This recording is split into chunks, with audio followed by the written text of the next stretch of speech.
आता बातमी बीडमधून आहे। संतोष देशमुख हत्या प्रकरणातील आरोपी वाल्मिक कराडची प्रकृती बिघडलेली आणि उपचारासाठी जिल्हा रुग्णालयात त्याला दाखल करण्यात आलेला आहे। वैद्यकीय अधिकाऱ्यांकडून सध्या तपासणी सुरू आहे। आताच्या क्षणाची मोठी बातमी समोर येते। वाल्मिक कराडची प्रकृती सध्या बिघडलेली आहे आणि वैद्यकीय अधिकाऱ्यांकडून त्याची तपासणी केली जाते। सुरेश जाधव आमचे प्रतिनिधी आपल्याला अधिकची माहिती देतात। सुरेश, आपण बघतोय वैद्यकीय अधिकाऱ्यांकडून वाल्मिक कराडची तपासणी केली जाते, काय नेमकं घडलंय? सरपंच संतोष देशमुख हत्या प्रकरणातील आरोपी वाल्मिक कराड हे बीड जिल्हा कारागृहामध्ये होते आणि बीडच्या विशेष मुख्य न्यायालयामध्ये केस देखील सुरू आहे। मात्र आज अचानक वाल्मिक कराड यांची सकाळी प्रकृती बिघडली, त्यामुळे त्यांना आता बीड जिल्हा रुग्णालयात आणलेलं आहे। त्या ठिकाणी वैद्यकीय तपासणी देखील केली जाते। वैद्यकीय तपासणी केल्यानंतर त्यांना ऍडमिट केलं जाणार का हे देखील पाहणं महत्त्वाचं आहे। मात्र गेल्या 1.5 वर्षापासून वाल्मिक कराड हे जिल्हा कारागृहामध्ये आहेत आणि सरपंच संतोष देशमुख हत्या प्रकरणाची सुनावणी सुरू आहे। या अगोदर देखील त्यांना जो आजार आहे तो आजाराच्या संदर्भात देखील सांगितलेलं होतं। श्वसनाच्या संदर्भात देखील त्रास होता आणि आता बीडमध्ये उष्णता देखील खूप मोठ्या प्रमाणात वाढली। त्यामुळे आता वैद्यकीय अधिकाऱ्याकडून नेमकं वाल्मिक कराड यांना कुठल्या आजाराच्या संदर्भातला विषय आहे ते अधिकृतरित्या सांगितलं जाईल। मात्र सध्या तरी त्यांची वैद्यकीय अधिकाऱ्याकडून तपासणी केली जाते। मोठ्या प्रमाणात जो बंदोबस्त आहे तो बंदोबस्त देखील जिल्हा रुग्णालयात करण्यात आलेला आहे आणि आता जवळपास 10 मिनिटांपासून वाल्मिक कराड यांची वैद्यकीय तपासणी सुरू आहे। बरं सुरेश, धन्यवाद या सगळ्या सविस्तर माहितीसाठी। जो आंकड़े प्रसिद्ध हुए हैं उसमें 6,895 6,895 इतने उद्योग बंगाल को छोड़कर बाहर गए हैं और मैंने शायद आप बैठ जाइए भाई साहब, बैठ जाइए प्लीज।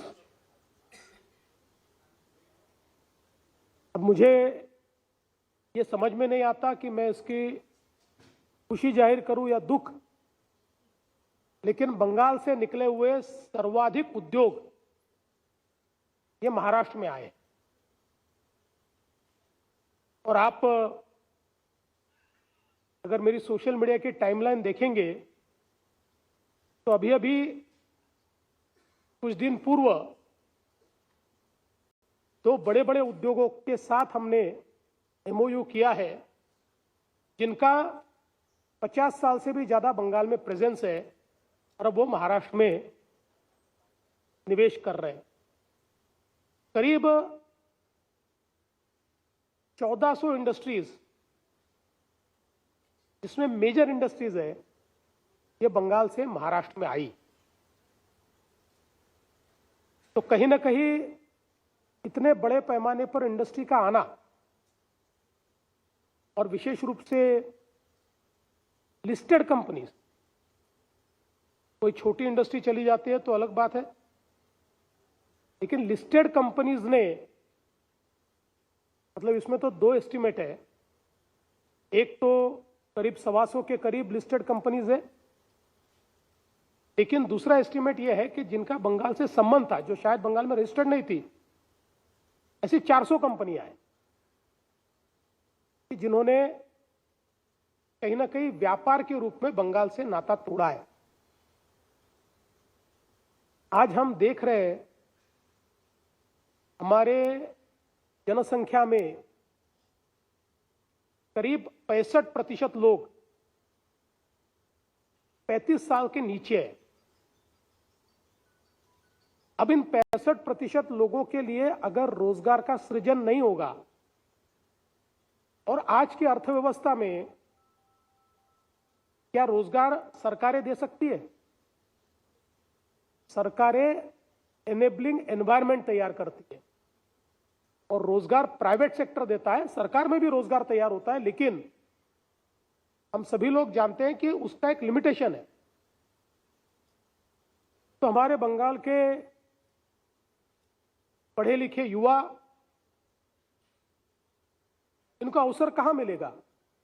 इस प्रकार से इंडस्ट्री जाएगी। मैं सुन रहा था टीएमसी ने कितने उद्योग रजिस्टर हुए, इसका एक आंकड़ा दिया और कहने लगे इतने उद्योग गए तो इतने उद्योग रजिस्टर भी हुए। तो उनको चैलेंज करता हूं, दी है और ये अपने आप में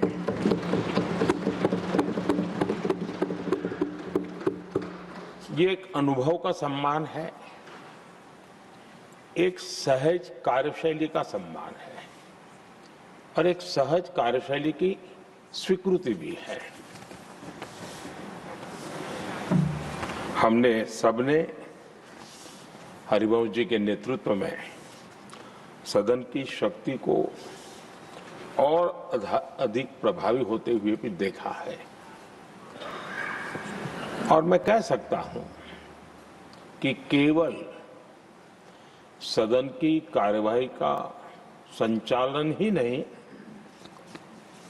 वे अपने जीवन के जो भूतकाल के अनुभव है उसको भी बहुत ही सटीक तरीके से सदन को समृद्ध करने में उपयोग लाते हैं। उनका ये अनुभव पूरी कार्यवाही को, संचालन को और सदन के माहौल को और अधिक परिपक्व बनाता है। मुझे विश्वास है उपसभापति जी का नया कार्यकाल उसी भावना, संतुलन और समर्पण के साथ आगे बढ़ेगा और हम सबके प्रयासों से सदन की गरिमा को नई ऊंचाई प्राप्त होगी।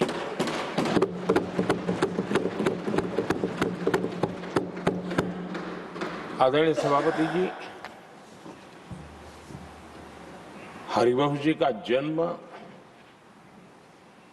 जेपी के गांव में हुआ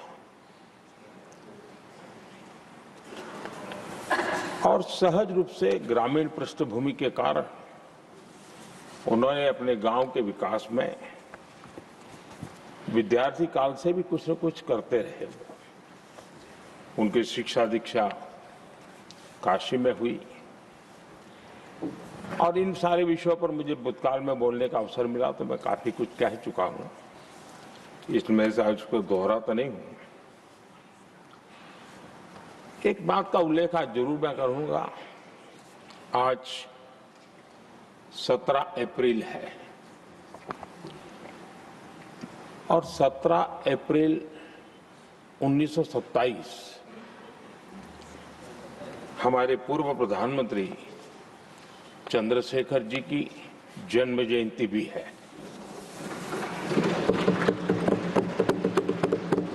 और विशेषता ये है कि आज 17 अप्रैल को आप जब तीसरी बार इस दायित्व को संभालने जा रहे हैं और वो भी चंद्रशेखर जी की जन्म जयंती पर, और चंद्रशेखर जी के साथ आपका जुड़ाव,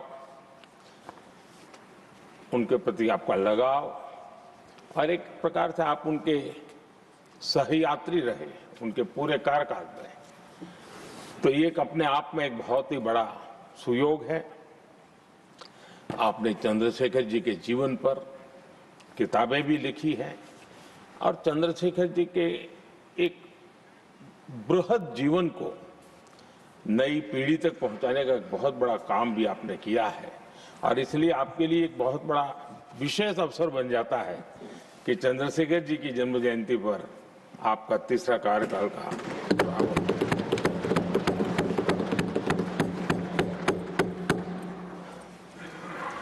हरिवंश जी का सार्वजनिक जीवन केवल संसदीय कामों तक सीमित नहीं रहा है। पत्रकारिता के उच्च मानदंड तो आज भी आदर्श के रूप में रेखांकित किए जाते हैं। लंबा जीवन पत्रकारिता का रहा, लेकिन पत्रकारिता में भी उन्होंने उच्च मानदंड को हमेशा आधार माना। हम सब जानते हैं उनकी लेखनी में धार है, लेकिन उनकी वाणी में और व्यवहार में सौम्यता और शिष्टता भरी भरी रहती है, ये अपने आप में। और मैं जब गुजरात में था तब भी मैं उनकी लेखों को पढ़ने की मेरी आदत रही थी और मैं देखता था कि वे